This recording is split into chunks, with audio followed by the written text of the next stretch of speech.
Hola, muy buenas. Sean, bienvenidos a su canal Historias Diarias. Como el mismo nombre lo dice, tendremos una o varias historias diariamente en su canal. También me pueden encontrar en TikTok como Historias Diarias. Pueden checar el canal por nuevos updates. Sin más dilación, los dejo con la historia de hoy. Mi cuñada celosa trató de envenenarme en la fiesta de mi prometido después de que anunciamos mi embarazo, pero le salió mal y las consecuencias fueron terribles. Querida comunidad de Reddit, necesito desahogarme y quizá recibir un poco de perspectiva exterior, porque lo que ha sucedido en los últimos tiempos es tan surrealista y doloroso que si no me hubiera pasado a mí directamente, dudaría que pudiera ocurrir en la vida real. Utilizaré nombres falsos por respeto a la privacidad de todos los involucrados, aunque en este momento me cuesta encontrar respeto hacia alguna de las partes. Yo soy Elena, tengo 30 años, mi prometido es Roberto, de 32. La persona a quien me refiero como la cuñada celosa es Irene, la hermana menor de Roberto, de 29 años. Para comprender la magnitud de lo ocurrido, debo proporcionarles un contexto detallado. Roberto y yo llevamos 4 años compartiendo nuestra vida, y estamos formalmente comprometidos desde hace uno. Desde el principio, Irene se mostró como una persona complicada. Al ser la benjamina de la familia, siempre estuvo tremendamente mimada y, con el paso de los años, desarrolló una especie de obsesión malsana con su hermano mayor que va más allá de un simple cariño fraternal. Al principio, se manifestaba en pequeñas cosas que intenté restar importancia. Comentarios pasivo-agresivos sobre mi forma de vestir, olvidarse sistemáticamente de incluirme en las invitaciones a reuniones familiares, o burlarse sutilmente de mi profesión. Soy diseñadora gráfica. Roberto siempre la reprendía con firmeza, pero sus padres, especialmente su madre, la señora Valeria, solían justificarla con frases que se han convertido en un mantra: es que Irene es muy sensible o así es ella, no lo hace con mala intención. La situación dio un vuelco significativo cuando Roberto y yo anunciamos nuestro compromiso. Irene hizo una escena lamentable en la cena familiar donde lo celebramos, afirmando con lágrimas en los ojos que era demasiado pronto y que ni siquiera la conocían bien. Luego, comenzó una campaña silenciosa pero persistente de desprestigio, difundiendo rumores entre nuestro círculo de amistades comunes de que yo era una interesada, una cazafortunas que solo estaba con Roberto por su estabilidad económica. Él es ingeniero de software, tiene un trabajo muy digno y bien remunerado, pero distamos mucho de ser millonarios. Cada vez que estábamos todos juntos, sentía su mirada clavada en mí, un peso constante y desagradable. Sin embargo, el punto de inflexión absoluto, el momento que lo cambió todo, llegó hace 3 meses. Roberto y yo descubrimos que estamos esperando a nuestro primer bebé. La noticia nos llenó de una felicidad indescriptible, pura y luminosa. Estábamos, y aún estamos, extasiados. Decidimos que el momento perfecto para anunciarlo sería durante una fiesta sorpresa que estábamos organizando para el cumpleaños de Roberto, un evento al que asistiría toda su familia extensa y la mía. Parecía el escenario ideal. La fiesta se celebró en la casa de los padres de Roberto. Todo parecía perfecto, una postal de felicidad familiar. Había alrededor de 40 personas, el ambiente era cálido y festivo. Yo, debido al embarazo, había decidido no probar el alcohol y, para brindar, mi suegra me había preparado un jugo de manzana espumoso especial en una copa de champán, para que no me sintiera excluida. Irene, ese día, se mostró inusualmente amable. Demasiado, en retrospectiva. Su actitud era casi sobreactuada. Me abrazó con una fuerza que me resultó falsa, me felicitó efusivamente por el cumpleaños de Roberto, y hasta se ofreció de manera insistente a servirme la comida y las bebidas, algo que nunca había hecho. En mi ingenuidad, me sentí halagada y permití que mi esperanza venciera a mi experiencia. Llegué a pensar que quizá la noticia del bebé, que aún no conocía, o simplemente la madurez, había suavizado por fin su actitud. Fue un error de cálculo catastrófico. Llegó el momento culminante de la noche. Roberto, con la voz un poco quebrada por la emoción, dio un discurso precioso agradeciendo la presencia de todos y, de repente, con una sonrisa que me llegó al alma, reveló que seríamos padres. El estallido de alegría fue inmediato. Hubo lágrimas de felicidad, abrazos sinceros, aplausos y brindis. Fue un momento mágico, uno de esos que se graban a fuego en la memoria. Yo me sentía en la cima del mundo, rodeada del amor de mi familia y la de Roberto. Fue entonces cuando Irene se acercó con una bandeja en la mano. Sostenía 2 copas idénticas, llenas del mismo jugo de manzana espumoso. Para la futura mamá, dijo con una sonrisa que ahora, al recordarla, reconozco como un rictus de pura maldad y tensión. Un brindis muy especial, solo para nosotras. Me entregó una copa y se quedó con la otra. Yo, confiada y aún emocionada, tomé un sorbo. El sabor era ligeramente amargo. Extraño. No era el dulzor habitual de la manzana. Le hice un gesto discreto a Roberto y le susurré al oído: cariño, este jugo sabe raro, como a jabón o algo así. Él, sin pensarlo 2 veces, cogió mi copa y probó un pequeño sorbo. Frunció el ceño al instante. Tienes razón, sabe fatal. Parece que la copa no se enjuagó bien. No lo bebas, cielo. En ese momento, nuestra mente no viajó hacia la maldad premeditada. El pensamiento lógico nos llevó a concluir que había sido un descuido en el lavado de la vajilla. Dejé la copa en una mesa auxiliar y me serví un vaso de agua simple. Desde la otra punta de la sala, Irene nos observaba con intensidad, y noté con claridad cómo su sonrisa forzada se desvanecía y se transformaba en una mueca de decepción y algo más, algo que no supe identificar entonces, cuando vio que abandonaba la copa sin vaciarla. Aproximadamente 20 minutos después, el espectáculo comenzó. Irene empezó a sentirse mal. Muy mal. Se quejó de mareos intensos, náuseas repentinas y fuertes dolores abdominales que la doblaban por la mitad. Su rostro estaba pálido, cubierto de un sudor frío y pegajoso. Su madre, alarmadísima, corría a su lado preguntándole qué había comido, qué había bebido. Irene, ya visiblemente descompuesta, con la voz entrecortada por el dolor y quizá la confusión, señaló con un dedo tembloroso hacia la bandeja donde estaban las copas y farfulló con dificultad. Solo tomé de mi copa, la de Elena, la que le di a Elena. Se hizo un silencio pesado, incómodo, que cortaba el aire festivo que reinaba segundos antes. ¿La de Elena?, preguntó Roberto, y su tono era de un hielo que nunca antes le había escuchado. Yo me quedé absolutamente paralizada, como si mis pies se hubieran soldado al suelo. El recuerdo del sabor amargo en mi boca regresó con fuerza.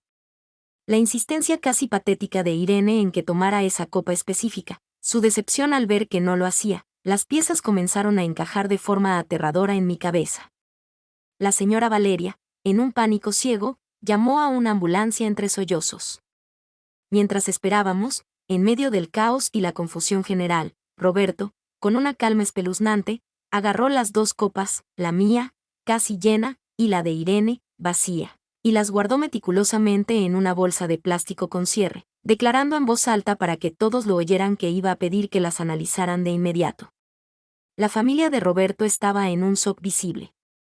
Mis padres, por su parte, pasaron de la preocupación a una furia contenida pero palpable, protegiéndome como lobos protectores. Irene fue trasladada de urgencia al hospital. El diagnóstico, cuando llegó, nos dejó a todos sin aliento: intoxicación grave por una sustancia llamada aceite de ricino. Para quienes no lo sepan, es un potente purgante de origen vegetal, utilizado en el pasado con fines medicinales, pero hoy en día conocido por su peligrosidad. En dosis altas, o para alguien con ciertas condiciones de salud, puede ser extremadamente peligroso, provocando una deshidratación brutal, desequilibrios electrolíticos severos y, en casos extremos, puede llegar a ser mortal. La verdad, como suele ocurrir, no pudo permanecer oculta por mucho tiempo. Resulta que Irene había investigado online métodos para inducir un aborto y había comprado aceite de ricino a través de Internet. Su plan, según confesó más tarde entre lágrimas y espasmos de dolor a su madre en la intimidad de su habitación de hospital, era administrarme una dosis masiva para provocar la pérdida del bebé. Había preparado meticulosamente 2 copas idénticas, una con jugo normal para ella y otra cargada con el aceite de ricino para mí. Pero en el momento crítico del brindis, con los nervios de la situación, la distracción de la multitud y su propia ansiedad, cometió el error fatal de confundir las copas y tomó la que contenía el veneno destinado a mí. La ironía de la situación es tan cruel y dramática que duele físicamente al recordarla. Quiso infligirme un daño irreparable y, en un giro del destino casi shakespeariano, se lo infligió a sí misma. Estuvo 3 largos días en el hospital, luchando contra un cuadro grave de deshidratación y con daños significativos en su tracto intestinal que, según los médicos, podrían tener secuelas a largo plazo. Los facultativos fueron claros al afirmar que si la dosis hubiera sido un poco mayor, o si yo, en mi estado de gestación, la hubiera ingerido, las consecuencias para el bebé y para mí podrían haber sido trágicas, pudiendo llegar a ser fatales para ambos. Las consecuencias inmediatas. 1. Roberto, mi prometido está destrozado por dentro y arde en una furia silenciosa y controlada que me asusta a veces. No ha puesto un pie en el hospital para visitar a Irene. Le dijo a sus padres, sin dejar lugar a dudas, que considera a su hermana una criminal y que tiene la firme intención de presentar cargos contra ella. A pesar de su dolor, ha sido mi roca absoluta, mi refugio y mi mayor apoyo. 2. Los padres de Roberto, señor Antonio y señora Valeria, están emocionalmente destrozados, navegando en un mar de incredulidad y dolor. El señor Antonio, aunque afectado, está mayoritariamente de nuestro lado y reconoce la gravedad extrema de los actos de su hija. La señora Valeria, sin embargo, se ha instalado en un estado de negación profunda. Sigue utilizando sus frases hechas, que Irene no era plenamente consciente de lo que hacía, que estaba ciega por los celos y no pensó en las consecuencias, que ya ha sufrido suficiente con su propio castigo. Esta postura está causando una grieta cada vez más profunda en su matrimonio y, especialmente, en su relación con Roberto. 3. Irene salió del hospital físicamente debilitada, con el cuerpo castigado y la moral por los suelos. Según los relatos de su madre, está arrepentida, pero no puedo evitar preguntarme si ese arrepentimiento es genuino por sus acciones monstruosas o si simplemente es el resultado del dolor físico y las consecuencias que está sufriendo. 4. Yo me encuentro profundamente traumatizada. Las pesadillas son mi compañía nocturna. Cada vez que como o bebo algo que no he preparado yo misma con mis propias manos, una ola de ansiedad me recorre. Mi felicidad por el embarazo, que debería ser un periodo de ilusión y esperanza, se ha visto empañada por este miedo constante y esta rabia que me carcome por dentro. Siento que mi espacio seguro, la familia que estaba construyendo con Roberto, ha sido violado de la manera más vil imaginable. Roberto y yo, después de largas y dolorosas conversaciones, hemos tomado una decisión irrevocable: cortar todo contacto con Irene. Se lo hemos comunicado claramente a sus padres: no es bienvenida en nuestra casa, ni en ningún evento futuro nuestro, incluyendo, obviamente, nuestra boda y todo lo relacionado con el nacimiento y la vida de nuestro bebé. Es una línea roja que no estamos dispuestos a cruzar. La señora Valeria, sin embargo, no ceja en su empeño. Llora y ruega por perdón y una segunda oportunidad para Irene. Repite como un mantra que la familia lo supera todo y que la sangre es más espesa que el agua. Pero, ¿cómo se supera un intento de asesinato hacia tu nuera y tu nieto no nacido? ¿Dónde está el límite? Para nosotros, ella lo cruzó con creces, no buscó una venganza al estilo de las películas. En cierto modo, Irene ya se envenenó a sí misma de una manera casi poéticamente justa. Pero sí busco justicia, paz y la seguridad de mi familia. Roberto está consultando con un abogado especializado sobre la viabilidad de presentar una denuncia formal por tentativa de homicidio. No sabemos si procederá o no, pero el solo hecho de intentarlo manda un mensaje claro sobre nuestra posición. ¿Alguien ha pasado por algo remotamente similar en su entorno familiar? Como lidiar con una suegra que, con buenas intenciones o no, quiere perdonar y olvidar algo que es, desde cualquier punto de vista, imperdonable. Este debería ser el momento más feliz de mi vida, y siento que una nube negra y venenosa lo está ensuciando todo, robándome la alegría que merezco sentir. Agradezco de antemano sus comentarios y su apoyo. Leer sus experiencias me hará sentir menos sola en esta pesadilla. Actualización 1. Hola de nuevo a todos. Quiero comenzar agradeciendo de corazón sus miles de mensajes de apoyo, sus sabios consejos y por compartir sus propias experiencias, por duras que fueran.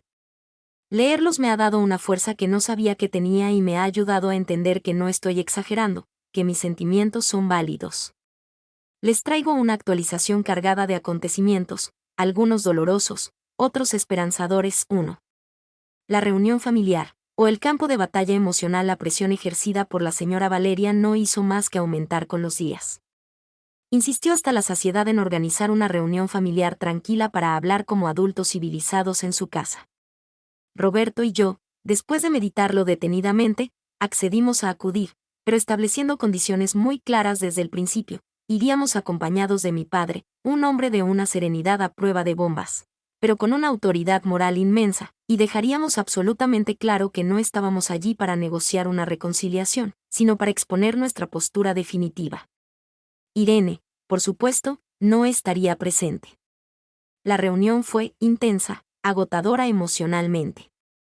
La señora Valeria comenzó con su discurso ya conocido, pero esta vez con un tono más suplicante. Irene está destrozada, no come, no duerme, fue un error terrible, un momento de locura, pero es nuestra sangre, nuestra hija. Mi suegro, el señor Antonio, se mantuvo en un segundo plano, callado, con la mirada perdida y una vergüenza palpable que parecía consumirlo. Fue entonces cuando Roberto, con la voz cargada de una emoción que le quebraba las palabras, dio un discurso que me partió el alma en 1000 pedazos. Les dijo, mirándolos a los ojos con lágrimas contenidas: mamá, papá. Elena y este bebé que viene en camino son mi familia ahora. Mi prioridad absoluta, mi responsabilidad más grande. Lo que Irene hizo no fue un error, no fue un momento de locura. Fue un acto premeditado, fríamente calculado y profundamente malvado. Investigó, compró un veneno, lo preparó y trató de administrárselo a mi mujer, que está embarazada de mi hijo. Si su plan hubiera tenido éxito, si Elena hubiera bebido de esa copa, podría haber matado a ambas. ¿Cómo puedo perdonar eso? ¿Cómo puedo siquiera considerar permitir que una persona capaz de eso esté cerca de mi hijo, lo coja en brazos, le hable? El silencio en la habitación era espeso. Mi padre intervino entonces, con su calma habitual pero con una firmeza que no admitía réplica. Valeria, Antonio. Yo amo a mi hija por encima de todas las cosas. Si alguien hubiera intentado hacerle daño a ella y a mi futuro nieto, esa persona dejaría de existir para mí. Punto final. Lo que ustedes decidan hacer con Irene es su problema, una carga que tendrán que cargar. Pero Roberto y Elena tienen todo el derecho del mundo, y la obligación, de proteger su nido, la familia que están creando. Y lo están haciendo. No son ellos quienes han roto esta familia, fue Irene. La señora Valeria rompió a llorar desconsoladamente, un llanto de derrota y dolor. Creo que fue en ese preciso instante cuando la realidad, en toda su crudeza, impactó contra ella. Comprendió que no se trataba de un simple drama familiar pasajero, sino de un crimen con mayúsculas. El señor Antonio, por fin, encontró la fuerza para hablar.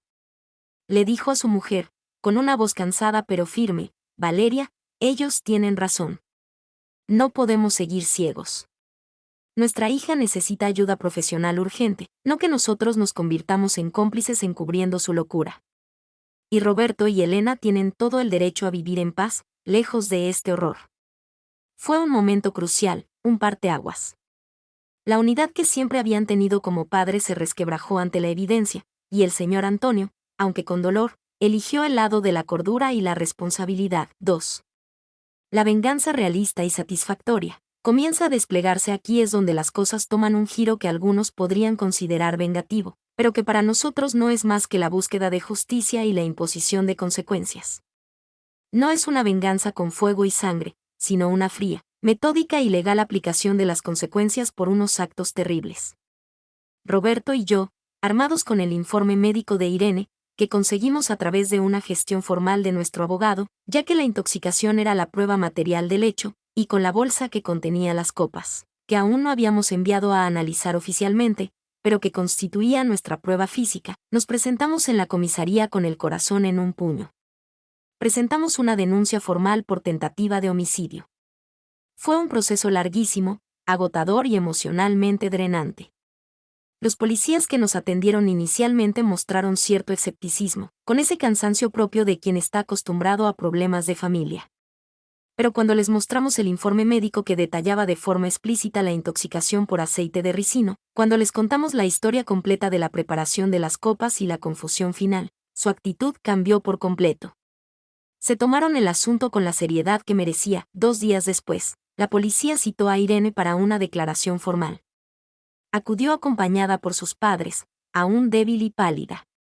Según nos relató después el señor Antonio, quien, día a día, se está posicionando más claramente de nuestro lado. Irene, presionada por las preguntas directas de los agentes y asustada por el entorno hostil, admitió la verdad de lo sucedido. No lo hizo por arrepentimiento o nobleza, sino porque la evidencia era abrumadora y no tenía escapatoria. Confesó que había investigado online métodos para provocar un aborto, que había comprado el aceite de ricino de forma deliberada, y que su intención era que yo perdiera el bebé. Intentó suavizar su culpabilidad afirmando que no quería matarme a mí, solo dañar al bebé. Los policías, con toda la razón, le explicaron con crudeza que en un estado de embarazo, atentar contra la vida del feto es, legal y moralmente, atentar contra la integridad física y psicológica de la madre, y que su acción encajaba perfectamente en el tipo penal denunciado. La acusación se mantuvo en toda su crudeza. Irene fue puesta en libertad con cargos, dado su estado de salud y al no considerarla un peligro de fuga, pero el proceso judicial se puso en marcha de forma imparable.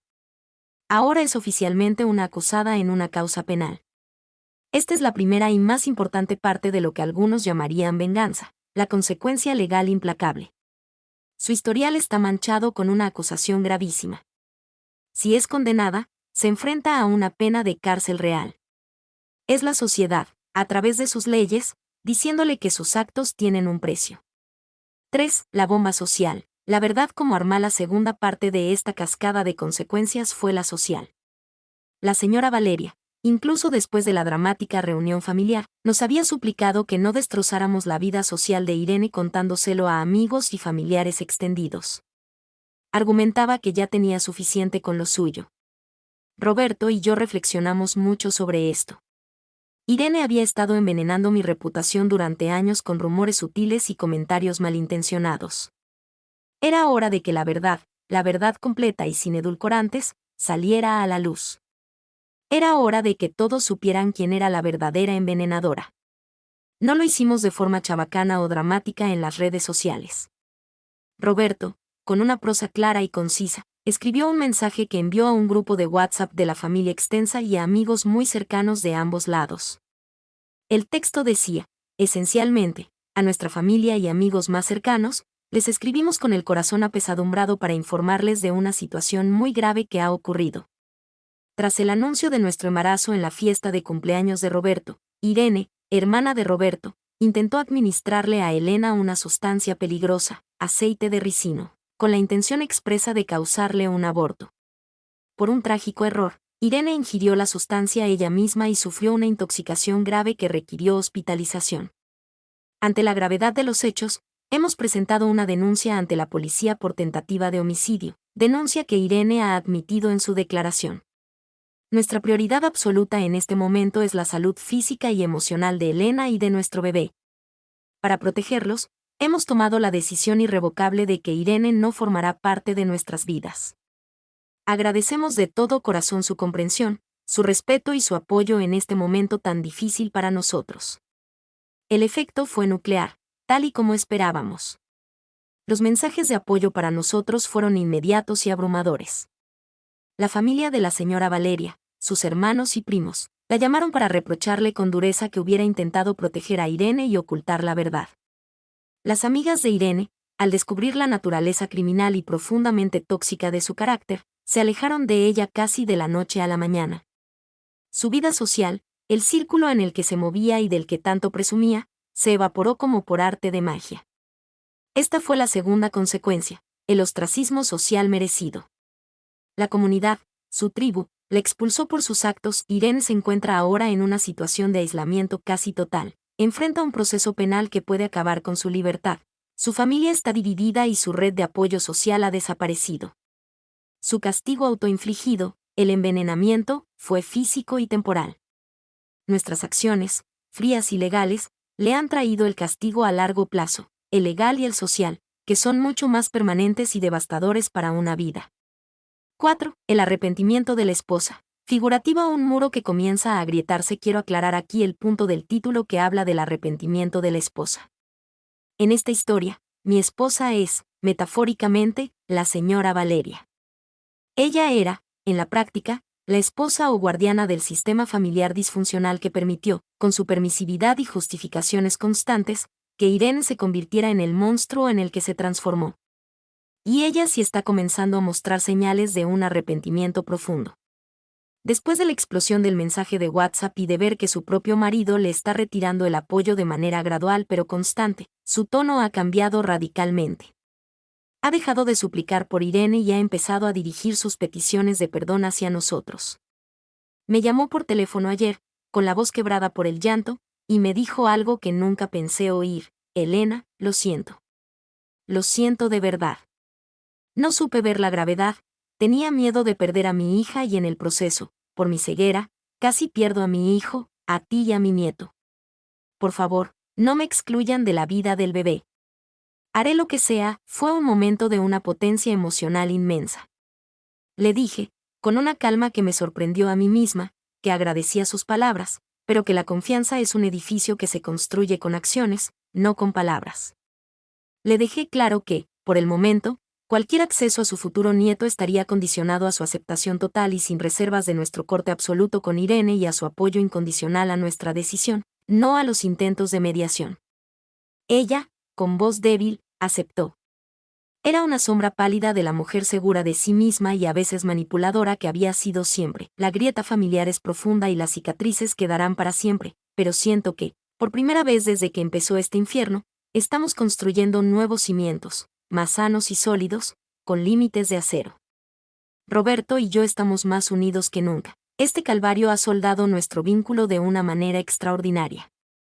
Las secuelas emocionales siguen ahí, los miedos no han desaparecido, pero empezamos a vislumbrar un atisbo de luz al final del túnel. La próxima cita con el ginecólogo es la semana que viene. Estamos ansiosos por ver de nuevo a nuestro pequeño guerrero, por escuchar su latido y recordarnos por qué luchamos con tanta fuerza. Actualización final. Hola de nuevo, querida comunidad de Reddit. Esta será, con toda probabilidad, la última actualización de esta historia, ya que creo que hemos llegado a un punto de cierre, o al menos, de una nueva normalidad estable desde la cual podemos mirar hacia adelante. Han pasado 2 meses desde la última actualización y los acontecimientos han seguido su curso, llevándonos a un lugar que, hace unos meses, habría considerado imposible. 1. El estado de las cosas con Irene, el precio a pagar. El caso judicial sigue su curso, lento pero imparable. Irene ha contratado a un abogado defensor, según nos ha informado el nuestro, está optando por la vía del juicio rápido, lo que suele indicar que busca una condena negociada para evitar los riesgos de una sentencia más dura en un juicio convencional. Su abogado ha contactado al nuestro para proponer un acuerdo. Ella se declararía culpable de un cargo menor, algo como lesiones graves por imprudencia temeraria o puesta en peligro de la vida e integridad física, a cambio de una sentencia suspendida, libertad vigilada y una orden de alejamiento de nosotros. Nuestro abogado nos recomienda considerar seriamente la oferta. Un juicio completo sería un proceso desgastante, largo y emocionalmente muy agresivo para nosotros, especialmente para mí en mi estado. Ya estoy de 5 meses y el embarazo avanza con normalidad, y la evidencia, aunque sólida, nunca garantiza al 100% una condena por tentativa de homicidio ante un tribunal. Lo estamos pensando con calma. La idea de que ella admita su culpa de forma oficial ante un juez tiene un peso moral y simbólico enorme para nosotros, quizá más que una condena ligeramente más dura pero incierta respecto a su vida personal, según las escasas y frías fuentes indirectas que nos llegan a través del señor Antonio, que mantiene un contacto mínimo y supervisado con ella, básicamente para asegurarse de que no se haga daño. Irene está hundida. Perdió su trabajo de relaciones públicas. Alguien de la oficina se enteró del escándalo a través del boca a oreja y, aparentemente, no les hizo gracia tener a una persona acusada de tal cosa representando a la empresa. La mayoría de sus amistades la han abandonado, y vive actualmente en un pequeño apartamento que alquiló con sus ahorros, en un estado de aislamiento casi total. Sus llamadas desesperadas y acusadoras a sus padres han disminuido en frecuencia, dando paso a un silencio que, nos cuentan, es aún más aterrador. Parece haber entrado en una depresión clínica profunda. No siento alegría ni regodeo por su sufrimiento, sería incapaz, pero sí siento una fría y distante satisfacción por la justicia poética, legal y social que se ha desplegado de forma casi automática. Recibió su castigo físico inmediato, y luego recibió el combo de las consecuencias legales y sociales. Es el trío del que hablé en la primera actualización, y verlo materializarse con tanta contundencia es, aunque duro, profundamente satisfactorio. Es la confirmación de que el bien, a veces, puede imponerse de manera concreta y tangible. 2. La transformación de la señora Valeria, el arrepentimiento profundo y la reconciliación. Esto ha sido, sin duda, lo más sorprendente y esperanzador de todo este trance. La señora Valeria ha realizado un giro de 180 grados que ni en mis mejores sueños hubiera imaginado. No fue un cambio de la noche a la mañana, sino un proceso doloroso y consciente. Comenzó a ir a terapia familiar e individual por su propia voluntad, reconociendo por fin que su crianza permisiva, su negación sistemática y su necesidad de mantener las apariencias a cualquier costo habían creado, o al menos permitido, que el monstruo que llevaba Irene dentro creciera sin control. Un día, sin avisar, vino a nuestra casa nueva, de la que no tiene la dirección, pero Roberto accedió a quedar con ella en un café neutral, y nos pidió con humildad sentarnos a hablar. Fue una conversación de casi 3 horas. No hubo lágrimas dramáticas ni manipulaciones emocionales, solo una tristeza serena, madura, y un reconocimiento honesto y crudo de la realidad. Nos dijo: he fallado como madre. Fallé estrepitosamente con Irene, al no ponerle los límites que necesitaba, al excusar cada uno de sus comportamientos tóxicos.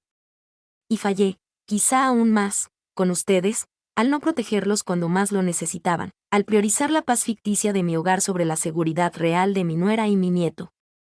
Roberto, te pido perdón de todo corazón por no haber estado a tu altura cuando mi deber primordial era proteger y apoyar a tu nueva familia. Elena, te pido perdón por no haber creído en la gravedad de la situación desde el primer minuto, por intentar minimizar el daño atroz que te hicieron y por hacerte sentir, aunque fuera por un instante, que tu dolor y tu miedo no eran válidos. No merezco el privilegio de ser abuela de su bebé, pero sí me dan la oportunidad de redimirme, aunque sea un poco. Prometo desde hoy respetar cada una de sus reglas, cada uno de sus límites, y ser la suegra y abuela que ustedes necesitan que sea, no la que yo creo que debería ser. Fue un momento increíblemente sanador, un bálsamo sobre una herida que creía infectada para siempre. Roberto y yo nos miramos, y en nuestros ojos pudimos leer la misma conclusión: era genuino. No era otra estrategia. Era el arrepentimiento auténtico que nace del dolor y la introspección. Aceptamos su disculpa, no de forma inmediata y absoluta, sino como el inicio de un nuevo camino, uno que habría que construir con paciencia y vigilancia. Desde entonces, ha sido una persona maravillosa. Respeta nuestro espacio sin invadir, nos apoya en nuestras decisiones sin cuestionar, se interesa por mi embarazo con un cuidado exquisito y, lo más importante, ha cortado todo contacto financiero y emocional directo con Irene. Sé que el señor Antonio la visita en secreto muy de vez en cuando, llevándole algo de comida y asegurándose de que esté viva, pero no comparte información con nosotros ni interfiere en nuestras decisiones. La señora Valeria se ha convertido, contra todo pronóstico, en una aliada. Es el arrepentimiento transformado en acción que necesitábamos para poder, algún día, perdonar. 3. Nuestra nueva realidad, un santuario de paz. Roberto y yo estamos bien. Mejor que bien. La tormenta nos golpeó con una fuerza brutal, pero en lugar de separarnos, soldó nuestro vínculo con un acero que nada podrá romper. Asistimos juntos a terapia de pareja para superar el trauma compartido y hemos aprendido a comunicarnos de una manera aún más profunda, honesta y vulnerable. El bebé, nuestro pequeño faro de esperanza, viene perfecto, fuerte y sano. En la última ecografía, hace unas semanas, descubrimos que será un niño. Ya estamos decorando su cuarto con mucho amor, eligiendo cada detalle con ilusión.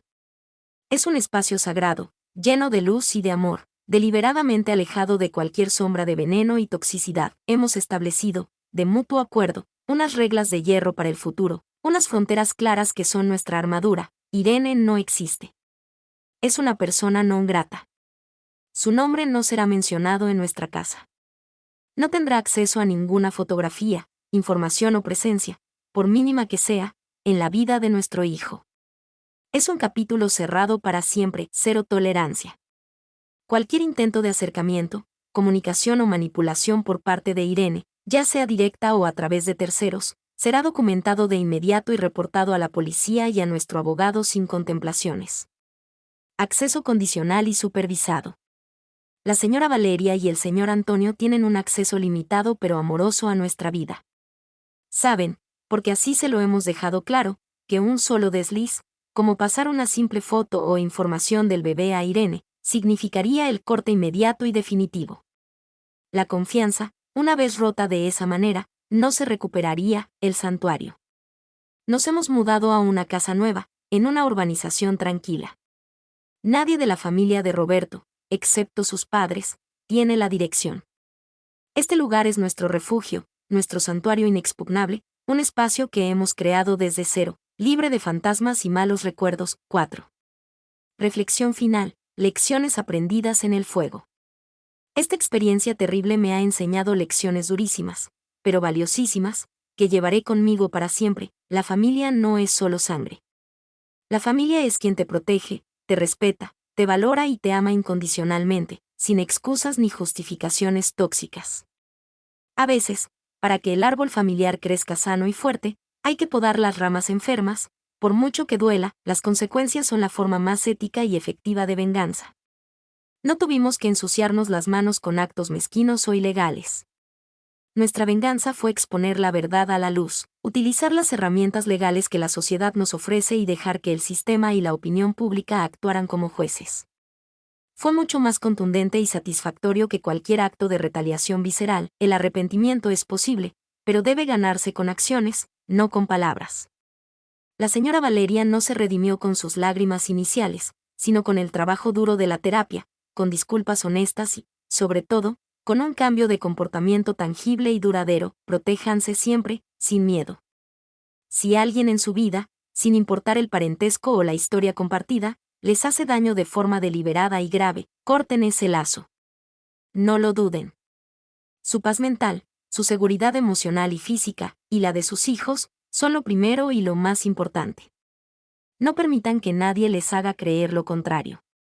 Este ha sido un viaje aterrador, un descenso a los infiernos que nunca olvidaré.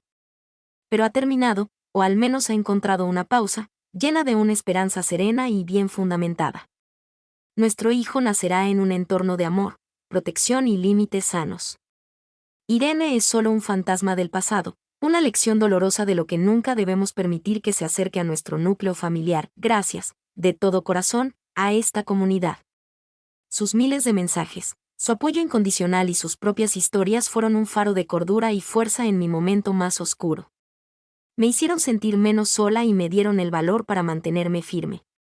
Cierro este capítulo de mi vida con el corazón más liviano, mirando hacia el futuro con esperanza y con la mano de Roberto firmemente entre las mías. Firmado, Elena, Roberto y el pequeño bebé que viene en camino, nuestro mayor triunfo. Edith. Wow, no esperaba que esto tuviera tanta repercusión. Gracias por los awards y los mensajes. Para los que preguntan, sí, estamos bien. El bebé nacerá en unos meses y seguimos en terapia. La señora Valeria mantiene su cambio y es una abuela muy cariñosa, pero siempre bajo nuestras reglas. Irene, según la última información, sigue a la espera de la sentencia final. La vida sigue, pero ahora desde un lugar mucho más seguro y feliz. Gracias a todos. ¿Qué tal les pareció la historia? Espero les esté gustando. Recuerden que pueden encontrar más historias interesantes disponibles en mi canal. Con tu apoyo siguiéndome en TikTok, suscribiéndote en YouTube y dándole like a los videos. Me ayudas mucho a seguir creando contenido y subir más historias. Sin más dilación los dejo y les deseo un buen día.